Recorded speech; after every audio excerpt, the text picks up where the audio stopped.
statement, and I now turn the floor to the representative of the Russian Federation.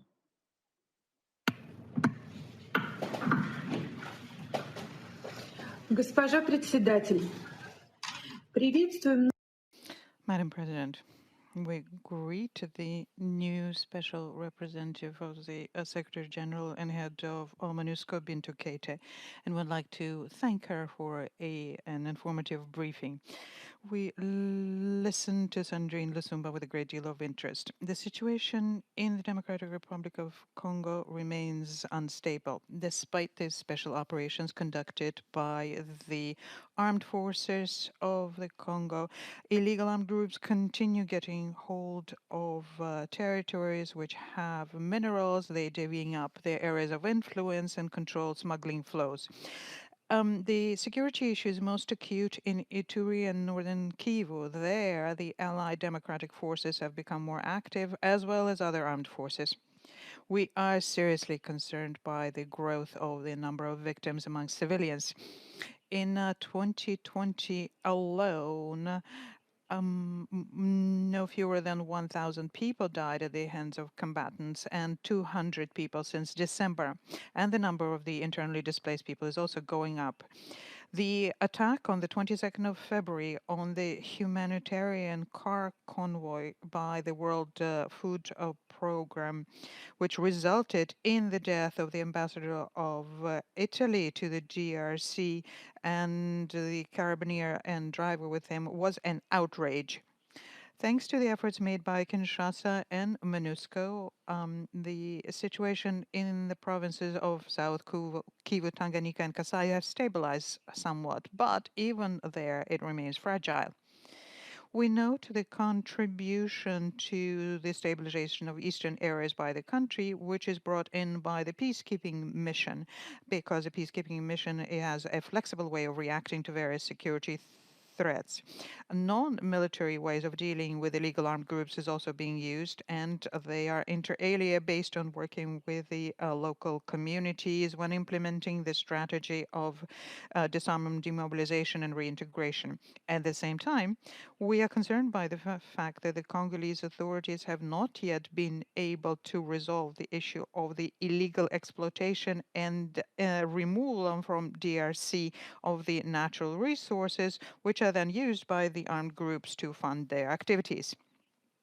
We welcome the measures to broaden the coordination between MONUSCO with the armed forces and the effectiveness of the work done by the Blue Helmets, including the work of the Force Intervention Brigade. We also note that consultations continue between MONUSCO and Kinshasa on setting up a joint working group on the issue of the gradual withdrawal of the peacekeepers. We follow very closely the internal political situation in the country. We note that the Speaker of the National Assembly and the President of the Senate have been elected. We welcome the appointment on the 15th of February of Mr. Kienge as Prime Minister, and we do hope that the new government, which is to be formed in the very near future, will be able to restore control in the security situation, will help improve the humanitarian situation, will be able to resolve border disputes and intercommunal conflicts. Now, on the positive side, thanks to the efforts made by the Congolese authorities, including thanks to the vaccination campaign which has just begun, it was possible to stamp out an Ebola outbreak. Despite the fact that the humanitarian situation is challenging, effective measures nonetheless are being taken so as to prevent the spread of the coronavirus. Madam President, we express our support to the efforts made by President Tshisekedi as he tries to involve neighboring states in dealing with the regional issues. We have seen recently that there were consultations between the representative of DRC, Rwanda, and Uganda on the issue of security cooperation. And we think that the presidency of the Congo in the African Union in 2021 will also help attract additional attention to the issues in the Great Lakes region.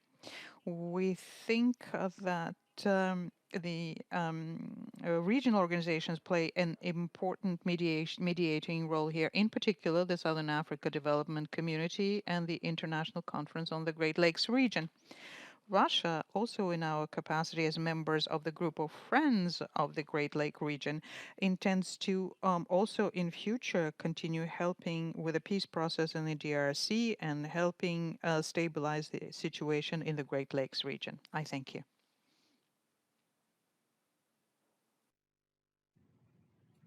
Thank the representative of the Russian Federation for her statement.